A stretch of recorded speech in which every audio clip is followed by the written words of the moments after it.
Welcome, people of the universe. Today's podcast is going to continue with a series of misinterpretations of spirituality. Love this topic because I was a very, very spiritual person, and I still am. I'm not saying I'm not spiritual, but to me, the idea of what spirituality is definitely changed. So it's a pretty interesting topic today because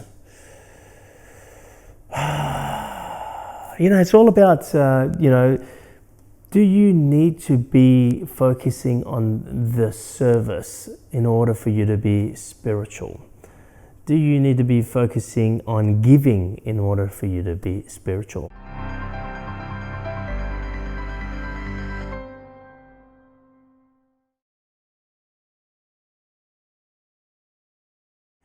In many teachings, they teach you that you need to focus on giving and focus on the service.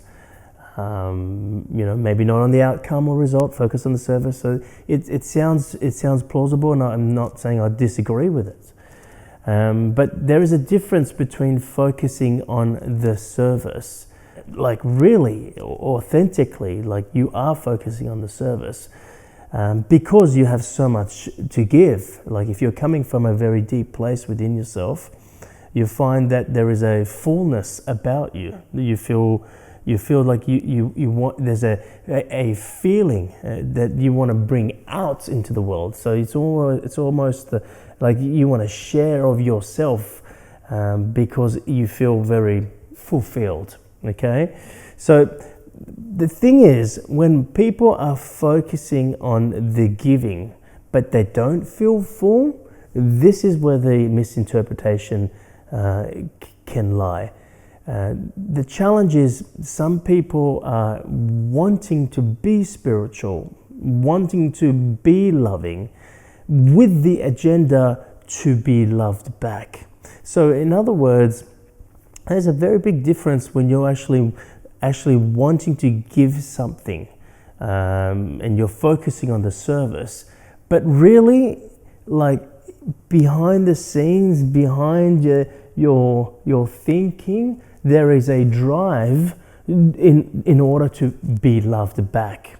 And you know when that is the case, because when you are giving something or sharing something of yourself, you are looking for what you're getting back from the individual or from the people or the community or whatever it is that you're playing with. You're looking for a recognition or an acceptance and approval. You're looking for love back. If you're giving love, how many times have you given something to someone and you're like, you know what, they don't appreciate it, and I'm getting nothing back. I get it, of course. You're giving something to someone and they're not recognizing or they don't value what you've got to give. Well, of course you're not going to give it to them. I understand that. But what I'm trying to say to you is that when you're actually giving because it's true for you, and this is the difference. When it's true for you, you're giving because you have so much to give. Your intention was never to receive anything back. In fact, when you're giving from that true space, because you have so much to give, you're actually giving to yourself, from yourself, within yourself, the moment you give that. The moment that energy that you're giving, whatever it is that you're giving, the moment that energy moves through you, you are experiencing the appreciation. You're experiencing that love from yourself, within yourself, as it moves through you, as it moves you, you experience that. And I don't know if you're gathering what I'm saying, but there is a joy. And you're not looking for how that is landing, how it's being received. You're not looking at, whether they've accepted what you've given them, and nor are you looking at how they're going to give that back to you. Are they going to reciprocate? Are they going to give me that love that I just gave them, that attention, that energy, whatever it is that you've given? Did they recognize what I just gave to them? You see, if you're looking for what you're receiving back, then please understand you're doing that with the agenda to be loved back. And everything we do, we're looking to be loved back. It's normal. So let's not get disappointed by the things that we're doing and we're looking for love back. It's a normal thing until you find that deeper love within yourself, from yourself, and you have that arises within you. And I always like to use the word, it feels true for you. Because when something feels true for you, you're doing it for you. Do you understand? Now, in the story, it may come across that you're helping someone. In the story, it might come across that you're a loving person. But the truth is, you're doing it because it feels true for you. And when you're doing something because it feels true for you, you're not looking for something back. Look at the person who runs into that burning house. You know, this hero jumps in. You know, how many stories have you seen that? Jumps into a burning house. They don't even think about it.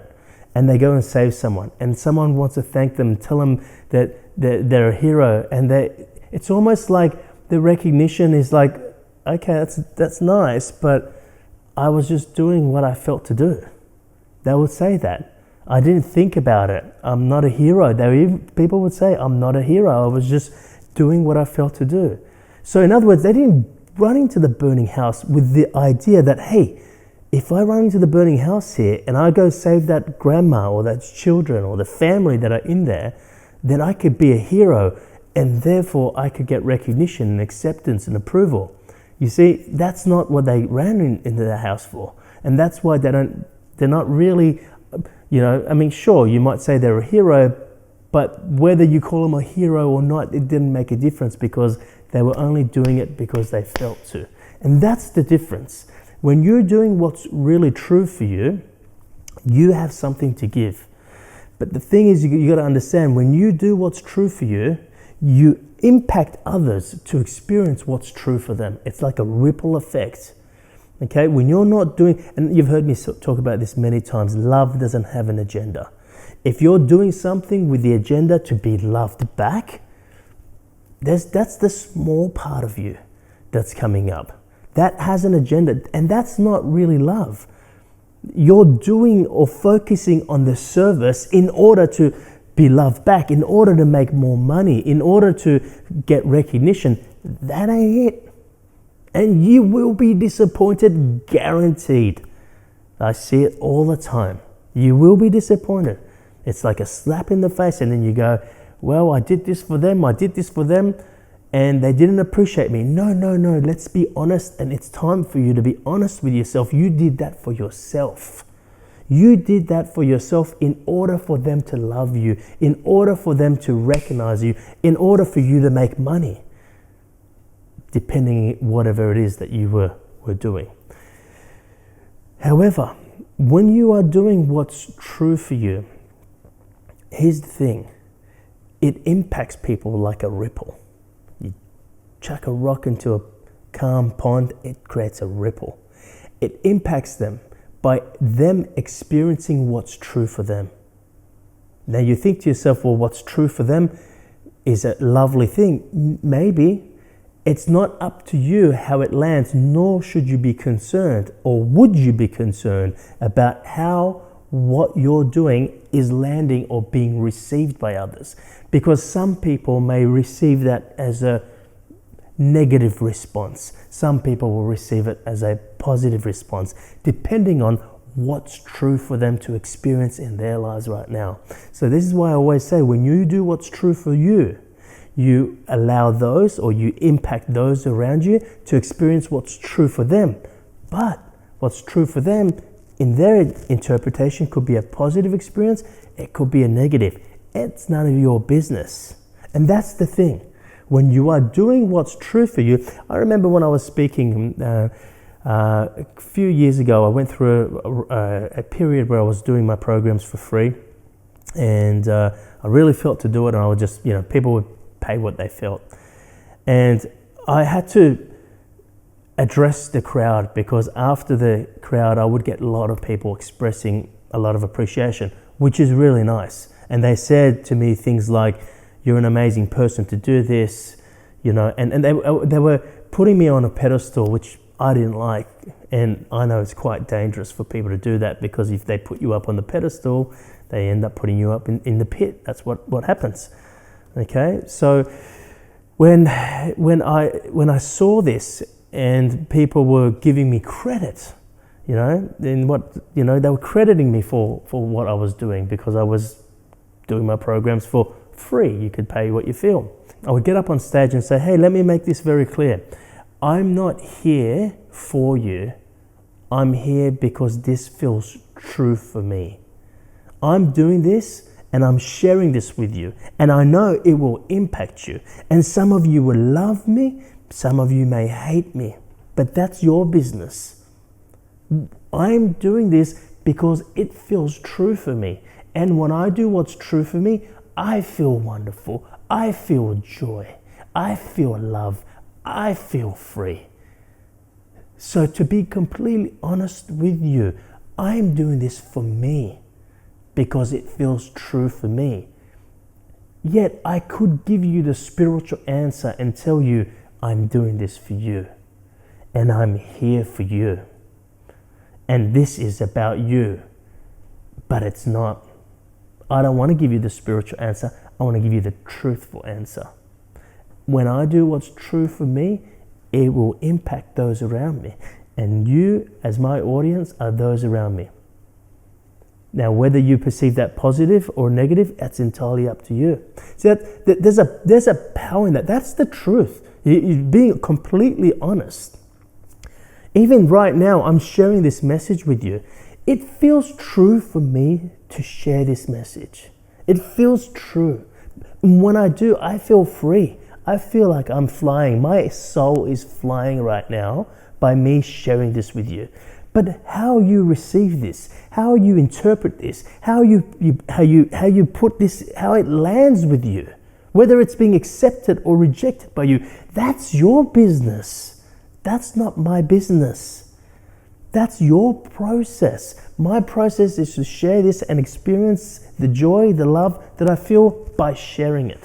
So, do you focus on the service and giving? Of course, there is. It's the thing is, when you are doing what's true for you, you are naturally impacting people by giving an experience, by sharing what feels true for you. But the thing is, the person who's doing what's true for them, if they are impacting people and it is coming across that they are loving and they are giving of service and they are moving and inspiring people, that person is doing it because it's true for them. And if they're not, if they're doing it with the agenda of being accepted, of being loved back, well, then that's when something is not true for you. And that's when you are guaranteed to be disappointed. But when I would stand up and speak in front of an audience, and I'll still do this if an opportunity comes up and I'm speaking up in an audience, most people will say, focus on the audience. Focus on what they're there, what you're there to give to them. All right? I don't focus on the audience, because when I focus on the audience, I get nervous. Because I'm now thinking, are they going to reject what I'm going to say? Are they going to accept what I'm going to say? Would I fit in? Do they think, there's all these things that will come up. And then you get these nerves. I don't get nervous when I get up on stage. And the reason I don't get nervous is because I'm not focused on the audience. I'm focused not on myself, but on the feeling that is arising through myself. I connect to the moment and go connect to the feeling and go, ooh, what is there to be said here? And that's why I never plan my talks. That's why what I'm sharing with you right now is completely unplanned. I know the topic. I know what I want to share. I know a parameter of what this conversation is about, but I have no idea what I want to share with you, because I want it to come from my feeling. I don't want it to come from my thinking. It's very different.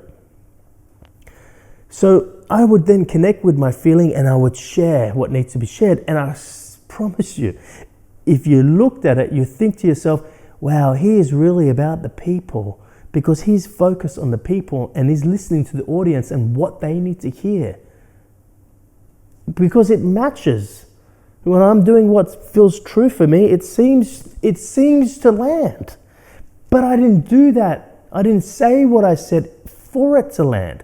I mean, I went once, and I won't mention which speaker this was for, but this is when I was early days, and I was in America speaking. I think it was San Diego somewhere, and I was speaking for, I was invited to speak for this speaker, guru if you like, and he had a meditation boot camp. And everybody was there meditating, and they asked me to come and speak, and I went there to speak, and I spoke what was true for me. And I said to them, I don't meditate. It's not the path I took to get to where I'm at, which shows you don't have to meditate, right? Like if I was reading the audience, I would have said something very different, don't you think? But I was reading my feeling. My feeling was that, hey, and maybe I'll do a podcast about this. This will probably be another misinterpretation of spirituality. Is there one way to become conscious? Is there one way to be spiritual? Do you have to meditate? My point there is that no matter what, I will connect to my feeling. My attention is on my feeling, not on myself. Because when your attention is on yourself, it's on how yourself is going to be received. That's different. That's not what I'm saying. My attention is on my feeling. When your attention is on yourself, people will say you are selfish. But when your attention is on the feeling, people will say you are selfless. Very different. My attention is on the feeling that is there to move me, the feeling that is there to speak through me. That's where the power in this conversation is about. So do you need to focus on the service and giving? No, you need to focus on your feeling. You need to focus on yourself. There's great power in that. And when you do that, people will probably say you are very focused on the service and giving, but you know the truth. That's our podcast for today. I'll see you next time.